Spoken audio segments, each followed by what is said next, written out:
জয় শ্রীকৃষ্ণ। রাধে রাধে বন্ধুরা, এসে গেছি তোমাদের কাছে কাজের আরও একটা ভিডিও নিয়ে। তবে আজ কিন্তু কাজুর সেবার কোনো ভিডিও আনিনি তোমাদের সঙ্গে, এনেছি কাজুর আরও একটা কেস আমি কিভাবে বানাচ্ছি সেটাই তোমাদের সঙ্গে শেয়ার করতে বা তোমাদেরকে দেখাতে। দেখো, তোমরা যারা কুরুশ কাটায় উল বুনতে পারো তারা কিন্তু খুব সহজেই বুঝতে পারবে আমি কিভাবে কাজুর প্রতিটা চুল বানিয়ে নিচ্ছি। আর যারা কুরুশ কাটে বানাতে পারবে না তারা এইরকম 3টে কালো উল একসাথে নিয়ে নেবে, নিয়ে চুলের বিনুনি যেমন ভাবে বানায় তেমন ভাবে বানিয়ে নিয়ে ঠিক এইরকম ভাবেই চুলের আকার দিয়ে দিতে পারো। মাপ অনুযায়ী 4 ইঞ্চি কেশ আমি 50 পিস বানিয়ে নিয়েছি। এখন একটা সুতির কাপড় কেটে নিচ্ছি। এই কাপড়টা লম্বায় 5 ইঞ্চি নিয়েছি আর চওড়ায় 3.5 ইঞ্চি নিয়েছি। বন্ধুরা, আমার কাছে কিন্তু ব্ল্যাক কালারের কাপড় নেই। ব্ল্যাক কালারের কাপড় থাকলে হয়তো অনেকটা সুবিধা হতো বা অনেকটা টাইমও বাঁচতো। ব্ল্যাক কালারের কাপড় নেই বলেই এরকম কালো রং দিয়ে আমি দুটো সাইডই কাপড়ের ব্ল্যাক করে নিচ্ছি। তবে তোমরা চেষ্টা করবে যারা কলকাতায় থাকো, ওখানে তো ইজিলি ব্ল্যাক কালারের সুতির কাপড় অ্যাভেলেবেল থাকে, তো তোমরা চেষ্টা করবে ব্ল্যাক কাপড় কিনে নিতে। আর যাদের কাছে ব্ল্যাক কাপড় না থাকবে তারা এরকম আমার মতো কালারও করে নিতে পারো। এখন এই কাপড়টা লম্বায় মুড়ে আরও একবার ফোল্ড করলাম। এখন এই 5 ইঞ্চি কাপড়টায় 2 ইঞ্চি আমাদের মাপ নিয়ে নিতে হবে মিডিল বরাবর, মাঝখান বরাবর এইরকমভাবেই মাপ নিয়ে কেটে নিতে হবে। দেখতেই পাচ্ছ দুদিকের কাপড়টা কিন্তু আমি অনেকটা স্পেস রেখে দিয়েছি আর মাঝখান থেকে কাপড়টা কেটে নিয়েছি। কাঁচির সাহায্যে হোক ব্লেডের সাহায্যে হোক, যেভাবে তোমাদের সুবিধা হবে ঠিক সেইভাবেই কেটে নেবে। এখন আগে থেকে করে রাখা প্রত্যেকটি পিস কেশ আমি দেখো এরকমভাবেই আঠার সাহায্যে বসিয়ে নিলাম।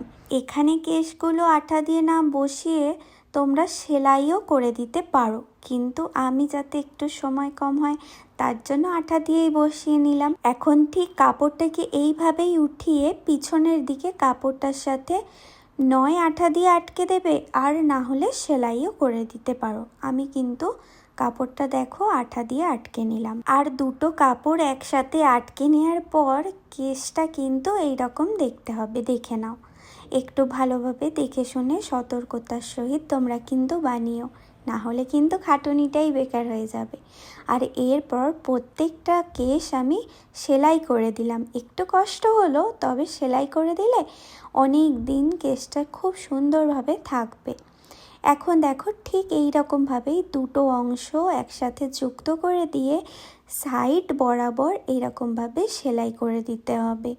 তবে দেখো মাথার অংশটা কিন্তু খোলা আছে, মাথার দিকটা কিন্তু সেলাই হবে না, এরকমভাবে খোলা থাকবে। কেমন? তবে এখনই কিন্তু কেসটা হয়ে গেল না, এর এখনো অনেক কাজ বাকি আছে, বুঝলে? দেখো, কাপড়ের কিছুটা অংশ সেলাইয়ের পরেও বেঁচে ছিল, যেটা আমি একটু সাইড দিয়ে কেটে দিলাম।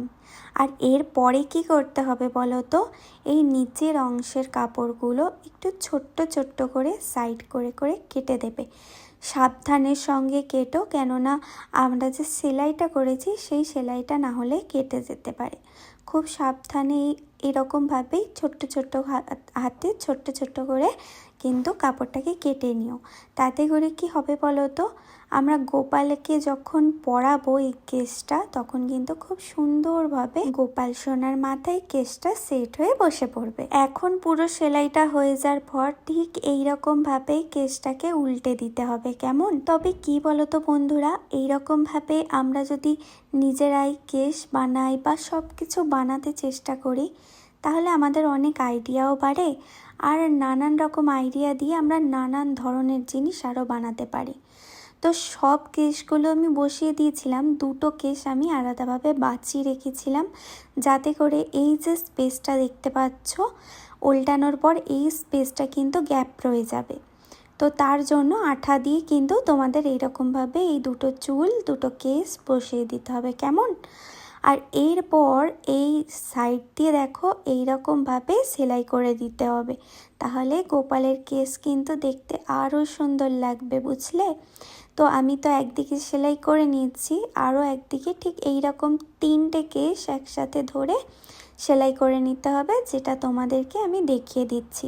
তবে এটা সুতোর সাহায্যে সেলাই করো, আঠা দিলে কিন্তু কেসটা সম্পূর্ণ খারাপ হয়ে যাবে। তার জন্যই বলছি, যখন কেসটা বানাবে এরকমভাবে সুতো দিয়ে, কালো সুতো দিয়ে সেলাই করবে, কেমন? তবে কেসটা ভেবেছিলাম এইরকমই করব, কিন্তু এই যে বললাম বানানোর সাথে সাথে আইডিয়াটা আরও বেশি বেড়ে গেছে আমার।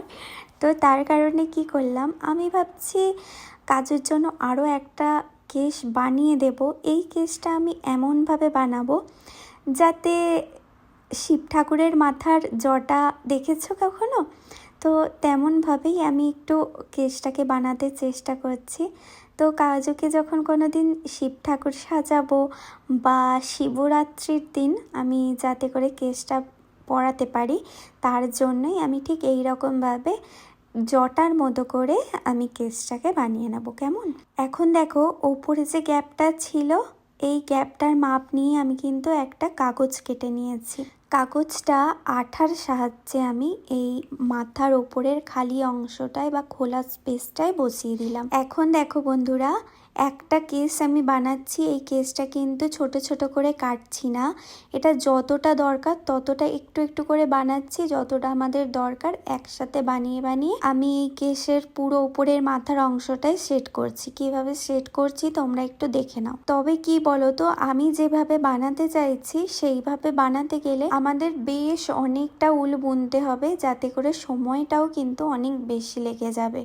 তো তার কারণেই আমি ভাবলাম কিছুটা উল আমি এরকম বলের মতো করে আঠার সাহায্যে মাঝখানে চেপে বসিয়ে দিই। এরপর সাইডের অংশটা ঠিক এই রকমভাবেই আঠার সাহায্যে এই বোনা উলটাকে গোল করে করে ঘুরিয়ে ঘুরিয়ে বসিয়ে দিলে ঠিক আমি যেমন চাইছি শিব ঠাকুরের জটা, তো তেমনভাবে কিন্তু হয়ে যাবে। তো এখন দেখো যতটা উল আমাদের এক্সট্রা করে আরও দরকার আছে ততটা বুনবে আর ততটা এরকম গোল গোল করে বসাতে থাকবে, কেমন? আর তোমাদের তো আগেই বললাম, যারা কুরুশ কাটার সাহায্যে না বুনতে পারো তারা 3টে উল নিয়ে নেবে, আর যেমনভাবে চুলের বিনুনি করে ঠিক তেমনভাবেই বিনুনি করে নেবে, করে নিয়ে তোমরা এরকমভাবে বসিয়ে নিতে পারো। খুব ইজি, খুব সহজ, একবার করলেই বুঝতে পারবে, ভয় পাওয়ার কোনো কারণই নেই। আর এরপর আমি যখন কাজুকে এই কেসটা পরাবো না, তোমরা নিজেই দেখে অবাক হয়ে যাবে কাজুর মুখটা একেবারে কত মিষ্টি লাগছে যে আমি ওর দিক থেকে তো মুখ সরাতেই পারছিলাম না, বুঝলে? ওই জন্যই বলি না, যে জিনিসটা আমরা আমাদের ভগবানের জন্য ভালোবেসে বানাবো সেই জিনিসটা পরে কিন্তু ভগবান অনেক বেশি খুশি হয়। তো দেখো এখন কিন্তু ফাইনালি আমার কাজুর কেশ বা শিব ঠাকুরের জটা বানানো কমপ্লিট হয়েই এসেছে। তবে কি বলো তো বন্ধুরা, এই কেশটা তৈরি করতে যতটা সময় লাগলো আমার, তার থেকে বেশি সময় লেগেছে কিন্তু এই 50 পিস উল বুনতে। তো আমি যেটা করেছিলাম, আগের দিনেই 50 পিস উল বুনে নিয়েছিলাম যাতে করে আমার টায়ার্ড ফিল না হয় আর আমি খুব ভালোভাবে এই কাজুর কেসটা কমপ্লিট করতে পারি।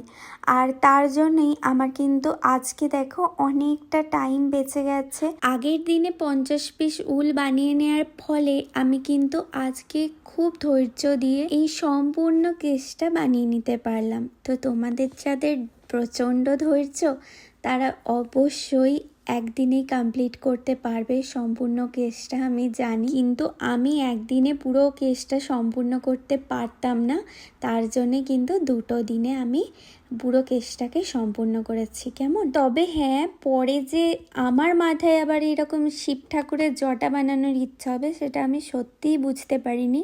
ভগবান যেটা চায় সেটাই হয়।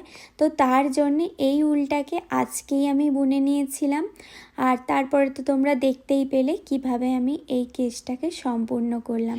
এখন তোমরা আমাকে কমেন্ট করে বলো তো দেখি যে কাজুকে এই কেসটা পরে তোমাদের কেমন লাগছে। আমার তো কাজুর দিক থেকে চোখই সরছে না। তোমাদের যদি এই কেসটা পছন্দ হয় তাহলে তোমরাও চটপট তোমাদের গোপু সোনার জন্য এরকম একটা কেস বানিয়ে ফেলো, কেমন? চলো আবার তাহলে দেখা হচ্ছে কাজুর আরও একটা সেবার ভিডিও নিয়ে। জয় শ্রীকৃষ্ণ, রাধে রাধে।